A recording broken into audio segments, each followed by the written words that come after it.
बाज़ वक्त हमारे माशरे में एक जुमला इस्तेमाल होता है, कहते हैं 100 चूहे खा के बिल्ली हज को चली। अक्सर और बेशतर ये देखा गया है कि ये लोग जो जुमला इस्तेमाल करते हैं एक खास मौका होता है, यानी वो मौका जब किसी की किरदार कुशी करनी हो या किसी की हौसला शिकनी करनी हो तब ये जुमला इस्तेमाल करते हैं।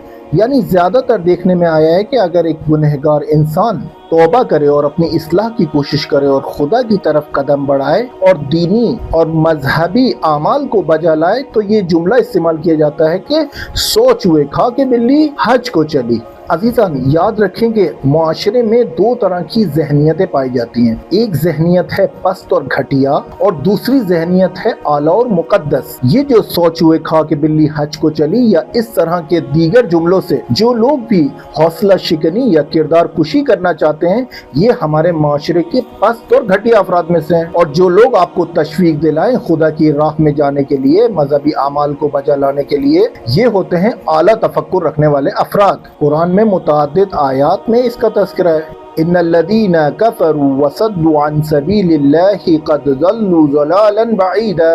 वो लोग जो काफिर हो गए हैं और रोकते हैं दूसरों को खुदा की सबील से, खुदा के रास्ते से, ये लोग बेशक गुमराही में दूर तक निकल गए। ऐसे गुमराह हैं जो दूर तक निकल गए गुमराही में, यानी इनके वापसी के इम्कान बहुत कम है। एक और मकाम पे खुदा फरमाता है कि फमन ताबा मिन बअदि ज़ुल्मिही व अस्लहा फ़इन्नल्लाहा यतूबु अलैहि इन्नल्लाहा गफूरुर रहीम। यानी खुदा फरमा रहा है कि और जो तौबा कर ले उसके बाद जब इसने अपने नफ्स पर जुल्म किया है या गलत काम अंजाम दिए हैं या खुदा की मासियत अंजाम दी है, तौबा कर ले और अस्लहा फ़इन्नल्लाहा यतूबु अलैहि, अपनी इस्लाह कर ले तो फिर खुदा इसकी तौबा को कबूल करेगा। इन्नल्लाहा गफूरुर रहीम, खुदा गफूरुर रहीम है। मगर ये लोग जो आते हैं सद्दू अन सबीलिल्लाह के मिज़दाक, पस्त और घटिया अफराद के हौसला शिकनी करते हैं, इनके पीछे एक साइकोलॉजिकल कॉन्सेप्ट है।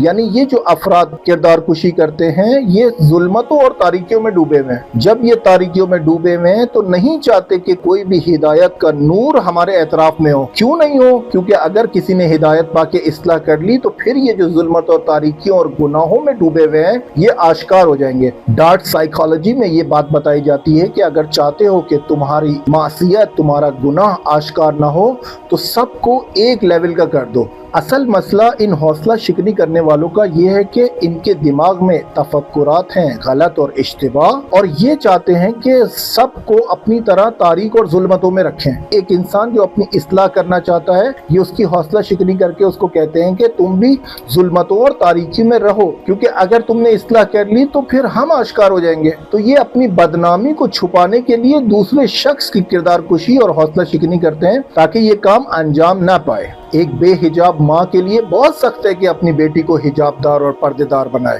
क्योंकि अगर उसकी बेटी ने हिजाब कर लिया तो फिर ये माँ बदनाम हो जाएगी, इसकी तारीकी, जुल्मत और मासियत आश्कार हो जाएगी। इसके अलावा आप देखें कि कोई बाप है वो नमाज नहीं पढ़ता तो वो कभी नहीं चाहेगा कि उसका बेटा नमाजी बने, क्योंकि माशरे में उसको सताइश मिलेगी, उसको तशवीक किया जाएगा और फिर इस बाप पर उंगलियां उठेंगी कि ये बेनमाजी का बच्चा इस्लाह पा गया और तौबा कर ली और ये नमाजी हो गया। इसी तरह आप बेहया खानदान में देखते हैं कि अगर कोई ऐसा शख्स आ जाए जो हया और शर्म और गैरत की बात करे तो ये पूरा खानदान लश्कर की सूरत में इस पर हमला आवर होते हैं कि शख्सियत कुशी और किरदार कुशी करके इसको भी अपनी तरह तारीकी, जुल्मत और मासियतों में बिठा के रखना चाहते हैं।